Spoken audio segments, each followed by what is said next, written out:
네, 오늘은 신학대학교를 졸업하고 나면 과연 무엇을 할까요에 대해서 나눠보고자 합니다. 저도 이제 사역자 출신이다 보니까 많이 물어봐요. 신학대학교 들어가면 나중에 뭐 하냐? 졸업하면 뭐 하는 거냐? 다 목사 하려고 거기 가는 거냐? 라고 하면 이런 질문들을 많이 받는데, 오늘은 신학대학교를 졸업을 하고 실제로 진학을 하는 그런 이야기들을 좀 간단하게 여러분들에게 졸업을 하면 이렇게 보통 진학하는 편이다, 그리고 이런 진학의 길도 있다라는 것들을 여러분들에게 조금 더 알려드리고자 합니다. 각 진로에 대해서 오늘은 자세히 다루다 보면 시간이 너무 오래 걸리다 보니까 이 부분에 대해서는 하나하나 좀 나중에 추후에 기회가 된다면 차근차근 한번 만들어 보겠습니다. 첫 번째로는 목회자로 이제 진로를 하는 경우죠. 감리교 기준으로 보자면 감리교에서 목회자가 되려면 세 가지 길이 있습니다. 첫 번째는 수련 목회자라고 교단에서 정해준 시험이 있습니다. 그 시험을 치고 전도사 다음으로 수련 목회자, 그러니까 솔직히 말씀드리면 목회자 인턴 과정 같은 경우예요. 교회를 정하고 그 교회에서 3년 정도 수련 목회자 생활을 하면 그 다음에 바로 이제 목사 안수를 받는 케이스가 있고요. 두 번째로는 선교 담당 사역 활동을 하면 그것이 인정이 돼서 목사 안수를 받는 경우가 있고, 마지막으로 담임 전도사, 그러니까 작은 교회, 소규모 교회, 농촌 교회, 소도시 교회에 가서 담임 목사가 아닌 담임 전도사로서 그 교회를 치리하고 또 그 교회에 대해서 사역을 하는 그 기간을 인정을 받아서 목회자가 되는 경우가 있습니다. 여기서 좀 살펴보자면 이 세 가지 중에 수련 목회자가 원래는 이제 장로교회에서는 강도사님 같아요. 이게 동일한 것 같은데 이 과정이 조금 엘리트 과정이라고 이야기를 많이 했었습니다. 왜 그랬냐면 시험 자체가 너무 어려웠었어요. 그래서 제 주변에서도 이 수련 목회자 시험을 볼 때 몇 번 떨어지는 사람들이 많았었습니다. 하지만 최근에는 이제 교단에서도 이 문턱을 경쟁률도 많이 떨어졌고 신학생 진학률도 많이 떨어지다 보니까 이 문턱을 조금 절대평가로 많이 바꾼 것 같아요. 자세한 거는 시험의 지침을 보긴 해야겠지만 말하고자 하는 거는 이 세 가지 정도가 어느 정도 평준화가 되기 시작을 했다. 선교를 가서 목사 안수를 받으시는 분들도 있고 또 담임 전도사를 해서 목사 안수를 받는 경우도 있고, 대부분 다 수련 목회자나 이제 강도사 생활을 하고 목사 안수를 받는 경우가 있는데, 최근에 와서는 좀 행보가 많이 바뀐 것 같습니다. 선교를 가려고 하시는 분들도 더 많아진 것 같고, 그 다음에 담임 전도사를 하는 경우도 또 늘어나는 추세인 것 같아요. 목사라는 급여나 수련 목회자라는 급여나 이 선교사님이나 담임 전도사님이나 이 급여가 천차만별입니다. 아예 정해진 게 없어요. 교단에서도 표준 급여 자체도 없고, 그다음에 각 교회마다 상황에 맞게끔 급여를 하는 경우가 있어서 어느 교회는 급여가 정말 말도 안 되게 적은 경우가 있고, 어느 교회는 평균 그냥 직장인 월급 정도, 초봉 정도 머무르는 경우도 있고, 근데 대부분 많이 받지는 않습니다. 보통은 이제 담임 목사님이 돼도 천차만별이긴 한데 담임 목사님 정도가 되어야지 급여 자체가 좀 사례비 자체가 좀 달라져요. 많이 받을 수 있네 라고 하지만 보통 대부분 부목사님 서부터 이 수련 목회자 전도사 이때는요 대부분 한 90% 이상 정도는 대부분 급여 자체가 너무 작습니다. 많이 충격받는 경우가 있어요. 이 정도에서 교회가 줄 줄 알았는데 이 정도를 주지 못한다고? 그럼 이게 생활을 어떻게 하는 거지? 라고 하는데, 대부분 그러다 보니까 이제 부목사님 같은 경우는 사택을 지원을 해준다던가 아니면 다른 쪽에서 교회에서 좀 지원을 해준다던가 생활비를 좀 줄일 수 있도록 교회에서 좀 지원을 해주는 경우도 있거든요. 그런 쪽으로 지원을 해주고 플러스로 급여를 주는 경우도 있어요. 이렇게 좀 사역과 진로를 나아가는 경우가 첫 번째다. 두 번째로는 선교사님입니다. 저는 선교사님을 왜 따로 뺐냐면, 선교사님이 좀 특이 케이스가 있어요. 어떤 거냐면 기관이 파송하는 선교사님이 있고, 교회에서 단독으로 파송하는 선교사님이 있고, 그다음에 개인으로 파송되는 선교사님이 있는데, 개인은 사실 힘들고요. 보통은 이제 교회와 교단 아니면 기관이 이제 파송하는 선교사님이 있는데, 선교사님도 선교지에서 정착할 때까지 자립을 하는 것 자체가 사실은 어려워요. 되게 어렵습니다. 몇 년이 걸쳐서 될지도 모르겠고, 그 자립 자체도 될 수 있을지도 모를 정도로 열악한 상황에서 선교를 하는 경우도 있고요. 아니면 교회에 대한 후원이 넉넉한 후원으로 가지고 선교를 하는 경우가 있는데, 이거조차도 교회마다 케이스가 다 다릅니다. 근데 좀 따로 뺀 이유는 뭐냐면, 이 선교사에 대해서 관심을 갖는 경우가 있어요.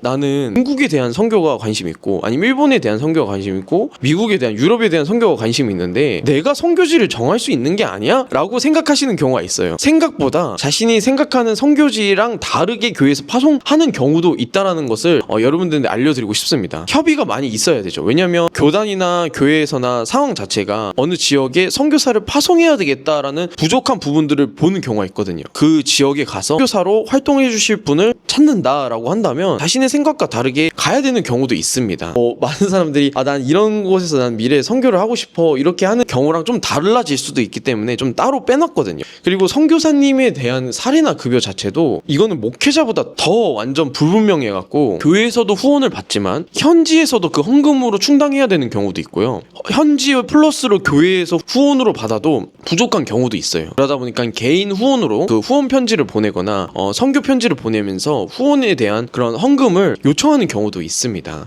실제로 경기를 되게 많이 타는 사역이에요. 어떤 거냐면 코로나 때를 좀 기억하자면 그런 어떤 비상 상황이 되었을 때 선교사님들이 한국으로 많이 돌아왔거든요. 왜냐하면 후원 자체도 어려워지고 교회 상황도 이제 오프라인에서 온라인으로 갑자기 막 변하다 보니까 현장 예배 중심이었던 교회들이 모이지 못하고 온라인으로 하는 경우 같은 경우는 이제 총 비상이 되는 경우가 있거든요. 그러다 보니까 저도 그때 코로나 때 막 선교사님들이 많이들 이제 한국으로 돌아왔다라는 이야기들을 많이 들었는데 어떤 경기나 상황에 따라서 선교를 계속 이어가고 싶어도 돌아오는 경우도 있고 아니면 나라를 바꿔야 되는 경우도 있고 그 선교지 안에서도 그 선교 도시를 돌아다녀야 되는 경우도 있고 그 나라와 후원의 상황에 따라서 많이 변수가 있는 사역 형태입니다. 그래서 이 부분에 대해서 좀 진로에 관심 있으신 분들은 정말 더 많이 준비를 하고 나가는 것을 전 추천드리고요.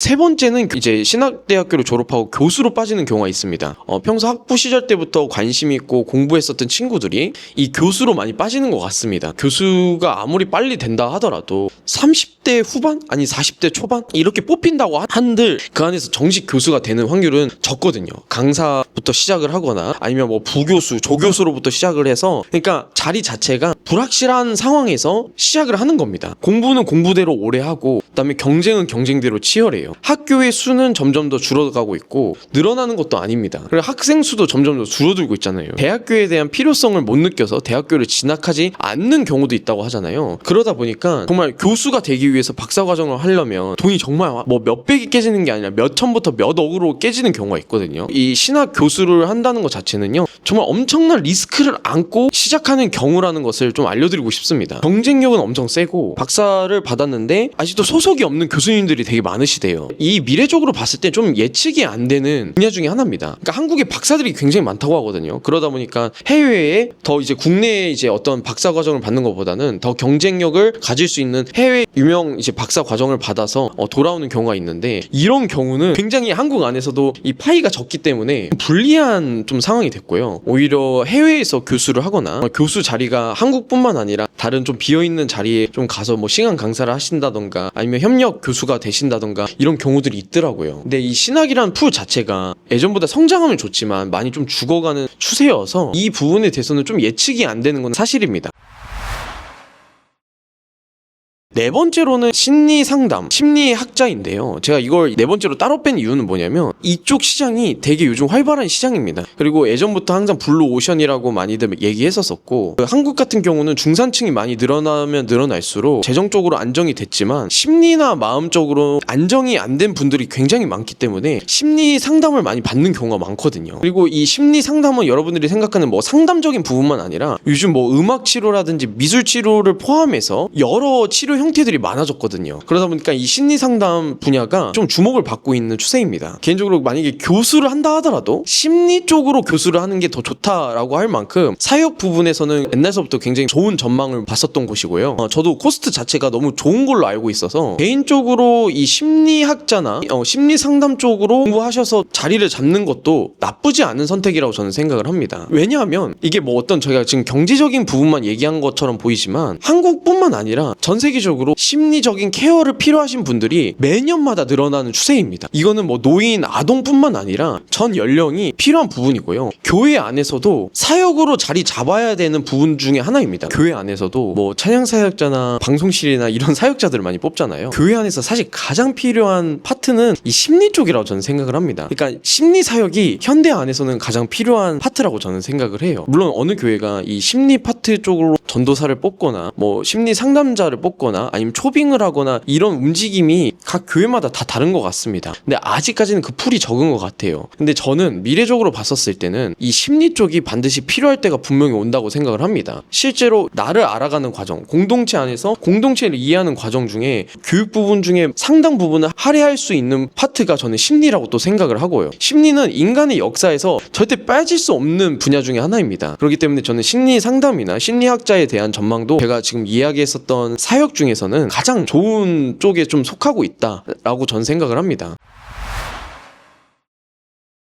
다섯 번째는 찬양 사역자입니다. 줄어든 곳이죠. 예전에는 진짜 많았는데 이게 좀 시대가 트렌드가 더 사회적으로 발달이 많이 되다 보니까 진입 장벽이 높아지는 곳입니다. 기본적으로 음원 시장 자체가 트렌드적이지 못하면 뜰 수 없는 구조를 갖고 있습니다. 기독교 음원 시장은 더 어떨까요? 더 심해져요. 더 트렌드를 읽지 못하고 어쨌든 공급을 하더라도 수요를 하는 사람이 있어야지 수익 생활을 한다던가 아니면 사역으로 굳혀질 수 있는 건데 공감도 안 되고 그 음원에 대해서 이해도 안 되고 어느 정도 트렌드적으로 맞지도 않다 보면 공급은 계속해요. 아무도 그 음악을 그 찬양을 듣지 않는 겁니다. 이렇게 되면 사역이 어려워질 수밖에 없거든요. 그러니까 진입 장벽이 점점 더 높아지는 거겠죠. 특히 한국은 트렌드가 되게 민감한 나라인 것 같아요. 그러다 보니까 K-팝이 정말 전 세계적으로 유명한 나라가 될 수밖에 없다고 저는 생각을 하는데 그러다 보니까 기독교 CCM 자체 그다음에 찬양 사역자 자체도 예전에는 뭐 음악만 잘하면 되지 찬양만 잘하면 되지 이렇게 생각했지만 지금은 마케팅이나 비즈니스적인 스킬들도 많이 필요로 하는 요즘입니다. 그래서 저는 개인적으로 찬양 사역자가 가장 어려운 것 같아요. 기본적인 수입이 있어야지 활동이 가능하잖아요. 근데 이 찬양 사역자 같은 경우는 앞서 말했었던 마케팅이나 비즈니스 요소도 분명하게 필요로 하는 요즘이기 때문에 현대에서는 조금 더 심도 있게 고민을 해봐야 될 파트지 않을까. 찬양 사역자 자체가 지금 하려고 하는 사람들은 굉장히 많은데 그 공급에 비해서 수요는 그렇게 또 많은 편은 또 아니거든요. 그러니까 수요가 많이 늘어나지 않는 거죠. 공급에 대비해서.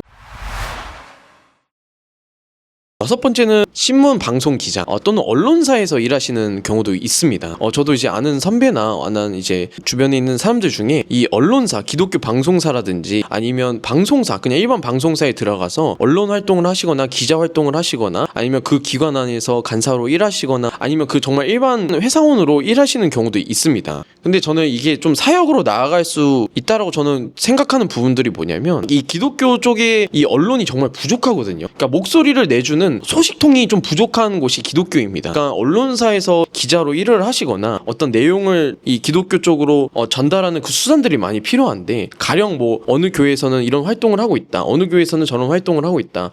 이런 교회에서 숨은 어떤 헌신자들이 있다. 이런 것들을 공유해주고 나아가는 사람들이 필요한데 신학대학교를 졸업을 하고 언론사에 들어가서 기자로 활동을 하겠다. 아니면 간사로 활동을 하겠다. 이런 분들은 소수지만 이게 간혹 이쪽으로도 종사하시는 분들이 있으시다. 일곱 번째는 여러분들이 너무나 잘 아시는 사회복지사입니다. 사회복지사 준비 과정이 검색해보시면 아시겠지만 정말 시간을 좀만 더 투자하신다면 학교를 다니면서도 딸 수 있는 자격증도 있고 학교를 졸업하고 나서도 사회복지사를 할 수 있는 방향들도 많아요. 특히 한국은 복지 국가이기 때문에 사회 자체는 엄청 큰 편입니다. 그리고 사역의 형태와 조금 비슷하다 보니까 신학대학교를 나아가고 일반 교회 사역보다는 다른 사회 쪽으로 사역을 할 수 있는 방안이 뭐가 있을까 하다가 고민하다가 사회복지사를 하는 경우도 있고요. 아니면 아동 쪽에 평소에 사회복지에 관심이 있거나 아니면 NGO나 노인 쪽에 관심이 있으신 좀 시니어 사역에 관심이 있으신 분들이 보통 사회복지사로 많이 빠지더라고요. 근데 저는 이게 추천하고 비추천하고는 좀 사실 어려운 분야라고 저는 생각을 합니다. 사회복지사 자체가 기관마다 대우와 환경이 아예 예측을 할 수 없고요. 너무나 다 달라요. 어느 지역은 노인이 레드오션인데 어느 지역에서는 노인 복지 자체가 블루오션인 경우도 있습니다. 그러니까 어느 곳에 가면 아동 복지 자체가 블루오션인데 어느 지역 갔을 때는 아동 복지 자체가 레드오션인 경우가 있어요. 그러니까 지역과 상황과 기관과 이게 모든 게 통계적으로 상황을 살펴봐야 되는 겁니다. 그래서 만약에 사회복지 사역 쪽에 좀 관심이 있으시고 신학대학교를 졸업하고 이쪽으로 가시기를 전망하시는 분들이 있으시다면 충분히 내가 가고자 하는 기관이나 지역이나 하고자 하는 카테고리들을 면밀히 살펴볼 필요가 있는 분야입니다. 8번째는 간호사입니다. 이건 간호사는 사회복지사 다음으로 좀 많이 사육으로 빠지는 형태인데요. 요즘 와서 더 많이 늘어난 추세인 것 같아요. 그러니까 신학대학교를 졸업을 하고 뭐 편입을 한다던가 아니면 간호조무사를 한다던가 아니면 간호사 과정을 다시 대학교를 들어가서 준비를 한다던가 뭐 여러 방향이 있긴 하겠지만 결론적으로 봤었을 때 간호사 자체에 대한 메리트가 나쁘지 않다고 생각을 해서 사역을 정하는 경우도 있습니다. 그러니까 의료 사역을 정하는 경우겠죠. 의료 쪽에서 내가 좀 비전이 있다 생각을 해서 신학대학교를 졸업해서 이쪽으로 나아가는 경우가 있는데 저는 이거 되게 좋다고 생각을 합니다. 의료 쪽에서도 3교대뿐만 아니라 의료시설과 환경이 부족한 경우에서 열악한 상황에서 근무하시는 간호사 분들도 너무나 많고 간호사 자체의 생활 자체가 힘들기 때문에 예배 생활뿐만 아니라 신앙생활에서 필요로 하는 환경이 굉장히 많은 경우도 있습니다. 그래서 간호병원에서도 신우회를 여는 경우도 되게 많잖아요. 그러다 보니까 여기 안에서도 복음을 전할 수 있는 기회들이 굉장히 많다. 하지만 플러스로 자기 일을 하는 것 플러스로 복음을 전하는 것 자체는요, 아시다시피 너무나 힘든 길입니다. 그렇기 때문에 조금 망설여지는 부분도 있긴 하겠지만 뭐 미래적인 뭐 복지나 그다음에 밸런스 부분에서는 너무나 좋은 사역의 형태이기 때문에 요즘 와서는 신학대학교를 졸업하고 간호사 쪽으로 가시는 신학생 분들도 되게 많으시더라고요. 특히 남자 간호사가 아직까지도 블루 오션이라고 할 만큼 좀 파이가 많은 걸로 알고 있습니다. 9번째는 기간교사와 종교교사, 그다음에 교직원입니다. 이거는 사실 하늘의 별 따기입니다. 특히나 종교 쪽으로 교육기관을 들어간다? 이거는 진짜 TO 자체가 말이 안 되는 경쟁률을 갖고 뚫고 들어가는 겁니다. 저 때도 교직원 이수를 할 수 있는 자격증 부분이 있었어요. 저희 이제 감리교 신학대학교는 기독교 교육학과를 이제 졸업을 하고 거기서도 상위 한 몇 %만 교직원을 할 수 있는 자격증을 주거든요. 최근에 와서는 그것도 이제 TO가 줄어들고 또 상황도 여건이 맞지 않다 보니까 그거의 메리트도 없어졌다고 저는 들었는데 현장은 더 TO 자체가 어렵다고 합니다. 지금 사실 교사 TO 자체가 엄청 부족하다고 하거든요. 제 주변에서도 임용고시를 했던 친구들의 얘기를 들어보면 학교 공기관 쪽으로 들어간다는 것 자체는 진짜 어렵고 사립학교 들어가는 것조차도 정말 어려운 상황이라고 합니다. 메이저 과목도 들어가기가 힘든데 종교라는 마이너 과목을 들어가는 것 자체, 거기 안에서 교직원으로 들어간다는 것 자체는요, 하늘의 별 따기인 만큼 진짜 어려운 분야입니다. 그렇다고 이제 학교만 그럼 교육 쪽으로 나아갈 수 있는 거냐? 아닙니다. 학원 기관도 있고 교육기관, 뭐 법인 교육기관들이 있거나 뭐 종교 교육 시설들이 있잖아요. 그런 쪽으로 교직원을 가거나 교사를 가는 경우도 있다고 하더라고요. 아니면 시간 강사를 통해서 뭐 예를 들면 어르신들 케어하는, 그다음에 어르신들 레크레이션 행사를 하는 그런 교육기관을 한 곳에만 가는 것이 아니라 여러 곳에서 시간 강사를 하시는 분들도 있으시고, 그다음에 종교 교사라고 한들 한국뿐만 아니라 해외에 가서 교사를 하는 경우도 있고, 이거는 확실한 거는 좀 TO 자체가 한국에서는 적다 보니까 한국에서만 보는 것이 아니라 확실히 더 넓게 더 많은 파이들을 찾으려고 더 노력을 해야 된다는 겁니다. 그러니까 준비 기간도 너무 길어요. 왜냐면 교육 자격증도 있어야 되기 때문에 교육 자격증 준비하는 거 플러스로 준비함에 동시에 주변에 내가 들어갈 수 있는 교육 기관들이 뭐가 있을까 조사까지 합하면 정말 많은 시간이 걸리는, 그리고 좀 어려운 사역의 형태지 않을까. 저는 안타까운 게 한국은 사실은 교육적인 부분들이 굉장히 많이 필요하거든요. 근데 교육에 대한 지원이 너무나 적다 보니까 이런 교육 교사에 대한 TO도 자연스럽게 계속 줄어가는 것 같습니다. 학생 수도 많아지면 많아질수록 학교도 늘어나고 또 TO들도 많이 좋아지고 하는데 요즘 교권 자체도 또 이제 교육 자체도 관심이 많이 줄어들고 있다 보니까 교육 쪽으로 관심 있고 사역하시는 분들은 많은데 부족해서 좀 다양한 방향으로 모색을 하고 있지 않나. 제가 아시는 분들은 그러다 보니까 뭐 체육 쪽이나 예체능 쪽이나 비전 기관에 들어가셔서 강사로 활동하시고 선교사로 활동하시는 분들도 있으시더라고요. 10번째는 군인 장교, 종교 장교입니다. 군인 장교랑 종교 장교랑 따로 이제 분류하면서 이야기를 하고 싶은데, 군인 장교는 말 그대로 그냥 군인 장교입니다. 일반 장교인 거예요. 저도 이제 보면 이제 학사 장교라고 하죠. 보통 신학대학교가 4년제다 보니까 4년제를 졸업하고 나면 그 학사 장교 시험을 볼 수가 있어요. 학교를 다닐 때 볼 수 있는 건데, 그 학사 장교 시험을 보면 장교도 여러 형태가 있거든요. 학군 장교가 있고 ROTC 같은 장교가 있고 학사 장교가 있고 그다음에 사관학교 장교분들이 있습니다. 그런 전형으로 이제 같이 출신은 다르지만 장교가 될 수 있는 부분이 있거든요. 그래서 실제로 이 학사 장교는 별까지 따기는 힘들지만 그래도 간혹 대령이나 뭐 중령이나 이렇게 길게 좀 하시는 경우가 있다고 하더라고요. 나는 군인 쪽에 그냥 일반 장교 쪽에 좀 사명이 있거나 아니면 하고 싶어서 학사 장교로 나아가는 경우도 있고, 그다음에 군목이라고 있습니다. 이건 종교 장교인데 종교 장교는 이 학사 장교보다 몇 배 더 힘들어요. 아예 저 학교에서도 소문나는 게 어떤 거냐면 이게 시험 기회가 몇 번 없거든요. 한 번 내지 두 번입니다. 그러다 보니까 보니까 엘리트 코스라고 이야기를 해요. 그래서 보통 군대에 있는 군목 목사님들 있으시잖아요. 되게 엘리트 출신입니다. 되게 공부를 잘하시는 분들이에요. 이 군목은 아예 그냥 국가고시이기 때문에 국가고시 안에서도 몇 명 안 뽑습니다. 그렇기 때문에 굉장히 어렵거든요. 티어도 적고요. 경쟁률이 극헬입니다. 그렇기 때문에 만약에 내가 좀 공부 쪽에 관심이 있고 군목 쪽에 좀 관심이 있다, 이제 군인 선교에 대해서 관심이 있다 하면 이 두 가지 길이 있다라는 것을 기억하시면 좋을 것 같습니다. 11번째는 언론 미디어 전문직입니다. 이게 언론 미디어 방송사의 기자 이거랑 좀 다르게 뺀 이유는 뭐냐면, 그러니까 전문직 말 그대로 언론 방송사의 그런 하드웨어나 소프트웨어를 잘 다루시는 분들, 그다음에 IT 이런 쪽에 잘 다루시는 분들, 플랫폼을 잘 활용할 줄 아시는 분들이 이 언론 방송사 그다음에 교회 기관에서 자신의 전문 기술을 갖고 사역을 하는 경우가 있어요. 그러니까 방송실 간사라든지 아니면 거기 안에서 어플을 만드시는 분들이라든지 플랫폼을 관리를 하시는 분들이라든지 행정 쪽으로 전문직이시라든지 다양하게 기관 안에 전문직으로 취업하시는 경우도 있고 여기서 사역을 하시는 경우도 있단 말이에요. 되게 저는 귀중한 기술을 갖고 자신이 독학하거나 아니면 배웠었던 기술을 갖고 각 기관에서 자신의 기술로 인해서 사역을 돕는 거기 때문에 저 또한도 좋은 형태라고 생각합니다. 다만 이거는 조금 어느 정도 재능이나 조금 센스가 필요한 사역인 것 같아요. 왜냐면 이 부분들은 말 그대로 전문직이거든요. 어떤 사역을 했었을 때 다방면으로 잘하는 게 아니라 전문 분야를 잘하는 거기 때문에 센스가 굉장히 많이 필요하고 이 부분에 대한 기술이 교회에서 필요하지가 않는다면 찾지 않기 때문에 교회마다 티오가 정해져 있긴 합니다. 반면 오르간 반주자라든지 교회마다 다 오르간을 다 쓰는 건 아니잖아요. 찬양 지휘자, 어느 교회는 찬양 지휘자를 쓰지도 않는 경우도 있습니다. 그러다 보니까 이 티오 자체는 지역이나 교회마다 천차만별일 수도 있다는 거. 어떤 교회는 방송실 간사를 안 쓰는 경우도 있고요. 내부적으로 이제 봉사하시는 분이 있으실 수도 있고. 하지만 이런 전문 기술을 가지고도 사역을 할 수 있다. 12번째는 온라인 사역입니다. 어떻게 보면 이제 교회학의 형태일 수도 있죠. 저는 근데 유튜브뿐만 아니라 이 온라인 사역은 다방면이라고 생각해요. 그러니까 미디어를 활용할 줄 아는 그 사역은 다 저는 온라인 사역이라고 저는 생각합니다. 온라인 안에서 미디어를 활용해서 진행하는 사역은 저는 다 온라인 사역이라고 저는 생각을 해요. 미디어가 뭐가 있죠? 글도 있고 사진도 있고 그다음에 음원도 있고 또 영상도 있고 다양하단 말이에요. 이거를 온라인에서 활용해서 사역을 이어가는 것이 저는 온라인 사역이라고 저는 생각을 하고요. 제가 말했었던 분야 중에 제일 블루오션입니다. 제일 하는 사람이 별로 없어요. 기독교 유튜버들도 아직도 1세대예요. 뭔가 새로운 것이 나오고 뭔가 새로운 형태가 나오고 문화를 만들고 문화를 뿌리를 깊게 만들어야 되는데 이제 와서 변증에 대한 문화, 이제 와서 신학에 대한 평신도의 관심, 이런 것들에 대한 문화나 찬양에 대한 음원을 구입해서 듣지 않아도 되는 문화, 이제 이런 것들이 사회보다 더 느리게 뿌리를 잡히기 시작했단 말이에요. 사회는 벌써부터 사람들이 전문 지식이나 이런 것들을